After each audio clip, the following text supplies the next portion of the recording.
Welcome to the hottest movie review on the internet today, the A-List Review. I'm your host, the Game Changer, Wes Troop, and it's time to go back to the theater. And it's time to go on a voyage out to sea with Dracula.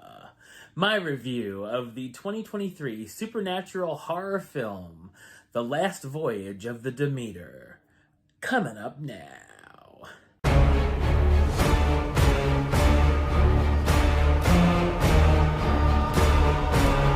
Set in 1897, this is the tale of the merchant ship Demeter and the strange events that befall the doomed crew.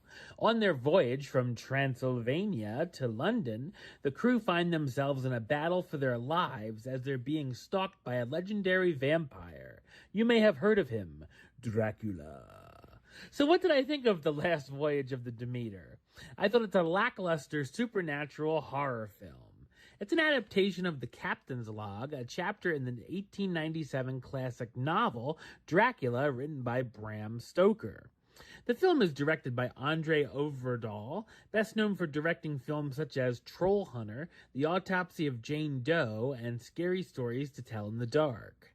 It went through 20 years of development hell, even if what we got seems more like 20 minutes.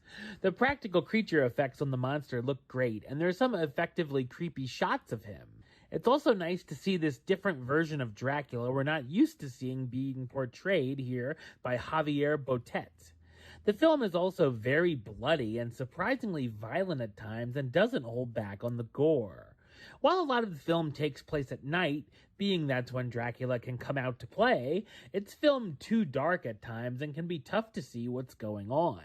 We also get feels like what's a tacked-on beginning that basically tells us how the story ends, which in some instances can work if the journey is full of tension or suspense. That's not the case here, however, as it falls flat in that department and mostly just gives us lame jump scares we can see coming a mile away. The story is very generic and becomes a basic slasher movie, seeing the crewmates getting picked off one by one, and takes ideas from better movies. It feels something like Alien, but on a boat.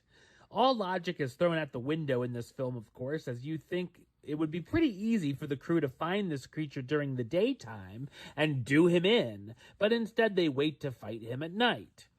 The ending of the film is quite mind-boggling as well. Almost 2 hours for this is too long, and feels overstuffed and even becomes boring at times. Other than our main players, the crew members are pretty interchangeable and are obviously just there to be vampire bait. The cast do give decent performances and do the best with what they have to work with, starring Corey Hawkins as Clemens, a doctor who joins the crew of the Demeter, Aisling Francioski as Anna, a stowaway on the ship that Dracula is feeding on, Liam Cunningham as Captain Elliot, the captain of the Demeter, and David Dostmalchin as Wolchek, the ship's first mate.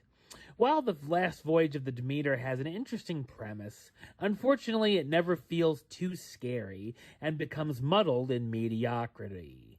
Number-wise, I'm going to give it a 4 out of 10.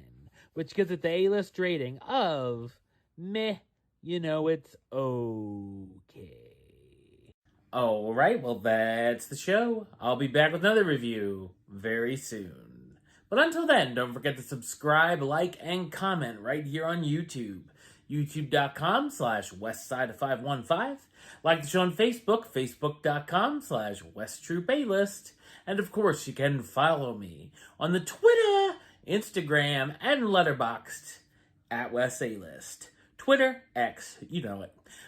Until next time, Troop out.